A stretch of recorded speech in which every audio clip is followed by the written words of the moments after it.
আব্বা 1000 টাকা দাও তো, জরুরি দরকার। তোর জরুরি দরকার আমি বুঝি না। না গাঞ্জার তো ডিলার হসুই, আবার শুনিচ্ছি তুই আব্বা খাওয়া ধরছু। জানোই যখন তুমি, তাহলে টাকা দিতে তো নাটক করো কৃষক তুমি। এই তুই কার সামনে কথা করছিস দাঁড়িয়ে থাকে? সেই হুশ আছে তো?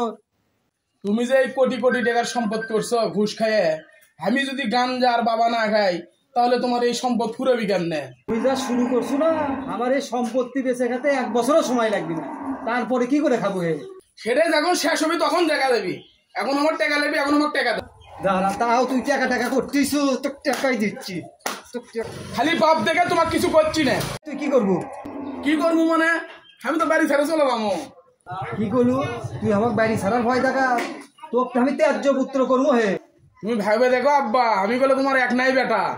আমি যদি না থাকি তোমার এলে সম্পত্তি কিন্তু সব বানার ফলে ভাসে যাবে। তুই বাড়ি ছেড়ে গেলে আমি তো মিলাদ দুমো হে। তুই যা, বাড়া, তুই বাড়া।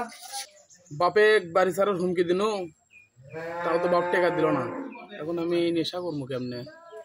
এখন আমার একটা চাকরি খোঁজা লাগবি, মাস শেষে বেতন পাবো, আর আরামসে নেশা করবো।